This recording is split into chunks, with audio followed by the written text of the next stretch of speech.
ഞാൻ കടകളിലൊക്കെ പോകുന്ന ഇങ്ങനെ ഇരുന്ന് നിരങ്ങാണ്. ഇങ്ങനെയാണ് ഞാൻ ഇരുന്ന് നിരങ്ങിയാണ് കയറിയും വരികയും ചെയ്യുന്നത്. അപ്പൊ ആദ്യമൊക്കെ ചെല്ലുമ്പോ ഏതെങ്കിലും പിള്ളേർ കാണുമ്പോ അവത്തുങ്ങൾ പോയി സാധനം വാങ്ങിച്ചുകൊണ്ട് തരും. വിഷമോർത്ത് കാല് എല്ലാം പൊട്ടിയിരിക്കുകയാണ്. വളരെ കഷ്ടപ്പാടാണ്. അന്ന് കണ്ടാലേ നിങ്ങൾക്ക് അതിന്റെ അവസ്ഥ മനസ്സിലാവത്തോളൂ. പ്രിയപ്പെട്ട സുഹൃത്തുക്കളെ നമസ്കാരം. ഞാനിപ്പോൾ നിൽക്കുന്നത് കൊല്ലം ജില്ലയിലെ മരുത്തടി കറങ്ങയിൽ എന്ന് പറയുന്ന സ്ഥലത്താണ്. കുറച്ച് ദിവസമായി മഞ്ജു എന്ന് പറയുന്ന ഒരു ചേച്ചി നമ്മുടെ ഫോണിൽ വിളിച്ച് പൊട്ടിക്കരഞ്ഞുകൊണ്ടിരിക്കുകയാണ്. കാര്യം എന്താണെന്ന് ചോദിച്ചപ്പോൾ ആ ചേച്ചി പറയുന്നത്, ഫോണിലൂടെ പറഞ്ഞിട്ട് കാര്യമില്ല, നിങ്ങൾ എൻ്റെ വീട് വരെ വരണം, എൻ്റെ അവസ്ഥ നിങ്ങളൊന്ന് മനസ്സിലാക്കണം. അതിൽ പ്രകാരം ഞാൻ മരുത്തടി കറങ്ങയിൽ എന്ന് പറയുന്ന ജംഗ്ഷനിൽ വന്നു. ആ ചേച്ചിയുടെ വീടിന് മുന്നിലാണ് നിൽക്കുന്നത്. എന്തായാലും ആ ചേച്ചിയെ ഞാൻ കണ്ടു. വല്ലാത്തൊരവസ്ഥയാണ് ആ ചേച്ചിയുടേത്. ഞാനിങ്ങനെ ഓരോ സൈഡിൽ ഇങ്ങനെ ഇരുന്നാണ് പോകുന്നത്. വണ്ടിയൊക്കെ പിന്നെ പാതിയൊക്കെ ചെല്ലുമ്പോ ഏതെങ്കിലും പിള്ളേർ കാണുമ്പോ അവത്തുങ്ങൾ പോയി സാധനം വാങ്ങിച്ചുകൊണ്ട് തരും. വിഷമോർത്ത് ചിലപ്പം നമ്മൾ ഇവിടുന്ന് അവിടം വരെ ഇരുന്ന് നിരങ്ങിയാണ് ഇങ്ങനെ പോകുന്നത്. വണ്ടിയെല്ലാം കേടായിരിക്കതാണ്ട് അവസ്ഥ കണ്ട ഭയങ്കര ബുദ്ധിമുട്ടാണ്. ഞാൻ പറഞ്ഞല്ലേ 2500 രൂപയാണ് ഞങ്ങൾ വാടക കൊടുക്കുന്നത്. പക്ഷെ കിടന്ന് ഉറങ്ങാൻ പറ്റത്തില്ല. ഇപ്പം മഴയായതിനൊക്കെ ഭയങ്കരമായിട്ട് ചോന്നൊലിക്കുന്നതാണ്. ചോന്നൊലിക്കുന്നത് മാത്രമല്ല, അഴുക്ക് വെള്ളങ്ങളും ചാലുണ്ട്. ഇവിടെ ഒരു ഓടയുണ്ട്. ഓടയിലെ വെള്ളവും നമ്മുടെ സൈഡ് മൊത്തം വെള്ളമാണ്. 4 മതിൽക്കെട്ടാണ്. വെള്ളം പുറത്തു പോകത്തില്ല. ഈ അഴുക്കിലിരുന്നാണ് ഞാൻ ഇരുന്ന് നിരങ്ങുന്നത് പോലും. ഞാൻ ജീവിക്കുന്നത്, ഞാൻ എൻ്റെ വീട് കാണിച്ചു തരാം. കാരണം എൻ്റെ വീട് ചോന്നൊലിക്കും. ഞങ്ങൾ വളരെ കഷ്ടപ്പാടിലാണ് ജീവിക്കുന്നത്. പിന്നെ പ്ലാസ്റ്റിക് കവറൊക്കെ വാങ്ങിച്ചിടും. അത് കഴിഞ്ഞിട്ട് ഇപ്പൊ തുണി വാരി കെട്ടി വെച്ചേക്കുവാണ്.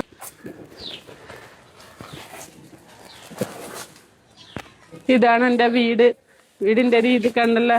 ഞങ്ങൾ രണ്ടും താമസിക്കുന്നതാണ്. വാടക കൊടുത്താണ് താമസിക്കുന്നത്. വാടക കൊടുക്കാൻ വളരെ ബുദ്ധിമുട്ടാണ്. മാസം 2500 ഉള്ളു. അതുപോലും ഞങ്ങൾക്ക് കൊടുക്കാൻ പറ്റുന്നില്ല. വീട്ടിൽ വളരെ ബുദ്ധിമുട്ടുകളാണ്. കാരണം രാവിലെയൊക്കെ ആഹാരമൊക്കെ വെക്കാൻ ഭയങ്കര പാടാണ്. കാരണം സാമ്പത്തികമായിട്ട് അരിയൊക്കെ വല്ലവരൊക്കെ റേഷൻ അരിയൊക്കെ തരുന്നത്, അങ്ങനെ വഴിയില്ല റാഗിപ്പൊടിയൊക്കെ തരുന്നത് കൊണ്ടാണ് കുഞ്ഞിന് കാപ്പിയൊക്കെ ഉണ്ടാക്കി കൊടുക്കുന്നത്. ഭയങ്കര ബുദ്ധിമുട്ടാണ്. നേരം വിളിക്കുമ്പോൾ കുഞ്ഞ് ചായക്കൊക്കെ നിലവിളിക്കും. കട്ടൻ ചായയുടെ ചിലപ്പോൾ നമുക്ക് പഞ്ചസാര സാമ്പത്തികമായിട്ട് എല്ലാവരും ബുദ്ധിമുട്ടാണ്. പിന്നെ എന്തെങ്കിലുമൊക്കെ ഇങ്ങനെ തട്ടിയും മുട്ടിയൊക്കെ പോകുന്നത് ഓരോരുത്തരുടെ സഹായത്തിലാണ്. വീട്ടിൽ ഉപകരണങ്ങളൊന്നുമില്ല. നിങ്ങൾ വന്ന് കണ്ടാൽ അറിയാൻ പറ്റും. തണുപ്പത്ത് നമ്മൾ നടക്കുമ്പോൾ കാല് നിറച്ച് വെള്ളംകടിയാണ്. പൊട്ട് വേണ്ട വെള്ളംകടി വന്ന് കാലെല്ലാം ഇങ്ങനെ പൊട്ടി വെടിച്ച് കയറി പൊട്ടുവാണ്. ഈ തണുപ്പത്തിരുന്ന് നിരങ്ങാൻ നമുക്ക് പാടാണ് ഭയങ്കര. ഞാൻ എൻ്റെ 14 വയസ്സിൽ ഇങ്ങനെ ഇരിക്കാൻ തുടങ്ങി. എനിക്കിപ്പം 46 വയസ്സായി. ആഗ്രഹങ്ങളൊക്കെ ഉണ്ടായിരുന്നു. ഇനി ആഗ്രഹമില്ല. എൻ്റെ കുഞ്ഞിനെ ഒന്ന് ശരിയാക്കി എടുക്കണം, അത് മാത്രമേ ഉള്ളൂ. ഇനിയുള്ള ആഗ്രഹം എവിടെയെങ്കിലും 1 സെന്റ് ഭൂമിയായാലും ഒരു ചെറിയ ഇതേ കണക്കൂലൊരു ചെറിയ കയറി കിടക്കാൻ ഒരു കൂര വേണം.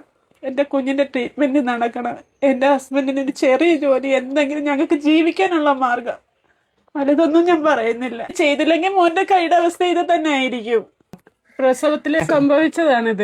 കൈ ഒട്ടും അനക്കത്തില്ലായിരുന്നു. ചലനശേഷി ഇല്ലായിരുന്നു. പിന്നെ പ്രസവിച്ച് 1 മാസം തികയുന്നതിന് മുമ്പേ മോനെ ഫിസിയോതെറാപ്പി തുടങ്ങി. 3 വയസ്സ് വരെയും ഫിസിയോതെറാപ്പി ഞാൻ ചെയ്തിട്ടും മാറ്റമില്ലാഞ്ഞ് ഞാൻ പിന്നെ ഹോസ്പിറ്റലിൽ കൊണ്ടുവന്ന് കാണിച്ചപ്പോൾ അവര് പറഞ്ഞു ഓപ്പറേഷൻ ചെയ്യണമെന്ന് പറഞ്ഞ് അവര് തിരുവനന്തപുരം മെഡിക്കൽ കോളേജിലേക്കാണ് എനിക്ക് തന്നത്. പക്ഷെ തിരുവനന്തപുരം മെഡിക്കൽ കോളേജിൽ നിന്ന് ഇത് സംഭവിച്ചത് കാരണം ഡോക്ടർമാരെല്ലാവരും ഞങ്ങളെ കൈയൊഴിഞ്ഞതാ. പിന്നെ അവിടെ കൊണ്ടുപോയി ഞങ്ങൾക്കൊരു ഭയമായിരുന്നു. കാരണം ഞങ്ങൾക്ക് താങ്ങും തണലായിട്ട് നിൽക്കാനെങ്കിൽ യാതൊരു ആരുമില്ല. ആളാ സഹായവും എല്ലാ പണത്താലുള്ള സഹായവും ഇല്ലായിരുന്നു. പിന്നെ ഒരു ചേട്ടന്റെ ഹെൽപ്പിലാണ് ഞങ്ങള് കോയമ്പത്തൂർ ഗംഗ ഹോസ്പിറ്റലിൽ കൊണ്ടുപോയത്. കൊണ്ടുപോയപ്പോൾ അവിടെ ഡോക്ടർ 90% ഒക്കെ പറഞ്ഞിട്ടുണ്ടായിരുന്നു. അതിലിപ്പോ ഓരോ ഓപ്പറേഷൻ നമ്മൾ ചെയ്ത് ഇനി 2 എണ്ണം കൊണ്ട് ചെയ്യാനാ. അതെന്തോ എമൗണ്ട് എന്നൊന്നും നമ്മൾക്ക് പറഞ്ഞിട്ടില്ല. 6 മാസം കൂടുമ്പോൾ ചെക്കപ്പിന് പോകണം. നല്ലൊരു എമൗണ്ടാണ്. ഞങ്ങൾ 2 പേരും വയ്യാത്തവരാണ്. ഞങ്ങൾ 2 പേരും മാത്രമല്ല പോകുന്നത്. എൻ്റെ കുട്ടിയും കാണും. ഞങ്ങൾക്ക് താങ്ങുന്നതാണല്ലായിട്ട് 2 പേരെയും കൂടി ആരെങ്കിലും കൊണ്ടുപോകും. അവരുടെ അറിയണം, അവരുടെ ചെലവുകൂടി നമ്മൾ അറിയണം. അങ്ങനെയാണ് പോയി വരുന്നത് ഞങ്ങൾ 6 മാസം കൂടുമ്പം വീതം. അന്നം കിടപ്പിലായി പോയി കഴിഞ്ഞാൽ എനിക്ക് ഒന്നും ചെയ്യാനും പറ്റത്തില്ല. എനിക്ക് ഈ കുഞ്ഞിനെ ഒന്ന് വളർത്തിയെടുക്കണം. ഞങ്ങൾക്ക് കയറി കിടക്കാൻ വലിയ വീടൊന്നും വേണ്ട, ഒരു കുഞ്ഞു വീട് മതി. കയറി കിടക്കാൻ ഒരു കൂര വേണം, ജീവിക്കാനൊരു മാർഗവും കൂടി. അത്രേ ഉദ്ദേശിക്കുന്നുള്ളൂ. വീടിന്റെ ഒരു ഹാള് നിങ്ങൾ തന്നെ നോക്കി സാരി ഉപയോഗിച്ച് ഇത് മുഴുവനും മറച്ചു വെച്ചേക്കുവാണ്. മഴവെള്ളം താഴെ വീഴാതിരിക്കാൻ വേണ്ടി മറച്ചു വെച്ചേക്കുവാണ്. അപ്പോൾ ഒരു പിഞ്ചു കുഞ്ഞുള്ള ഒരു വീടാണ്.